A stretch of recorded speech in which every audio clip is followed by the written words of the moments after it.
অপরাধীদের যে কোনো অপতৎপরতা রুখে দিতে র্যাবের সাহসী ও আপোষহীন ভূমিকা বরাবরের মতো আজও প্রশংসিত হল মানুষের মুখে মুখে।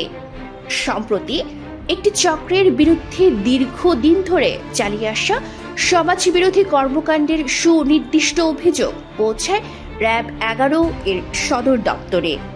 সেই তথ্যের ভিত্তিতে অ্যাকশনের নামে র্যাবের একটি চৌকস দল অতিরিক্ত পুলিশ সুপার আল মাসুদ খানের নেতৃত্বে শুরু হয় রুদ্ধশ্বাস অভিযান।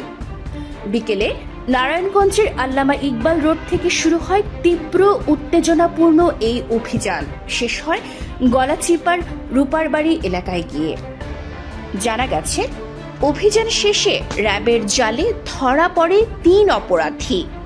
আটককৃতরা হল সাব্বির, আলম এবং রাব্বি। গ্রেফতারকৃত এই 3 আসামির বিরুদ্ধে ইতিমধ্যে মাদক ও অস্ত্র আইনে মামলা দায়ের করা হয়েছে। তাদের বিরুদ্ধে পরবর্তী আইনগত ব্যবস্থা গ্রহণের প্রক্রিয়া চলমান রয়েছে।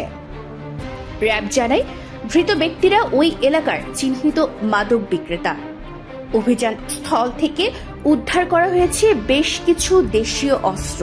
এদিকে এই কুখ্যাত অপরাধীরা ধরা পড়ায় স্বস্তি নেমে আসে জনমনে। র্যাবের অভিযানের পরপরই ক্ষুব্ধ এলাকাবাসী মাদক বিক্রির আস্তানায় আগুন ধরিয়ে দেয়।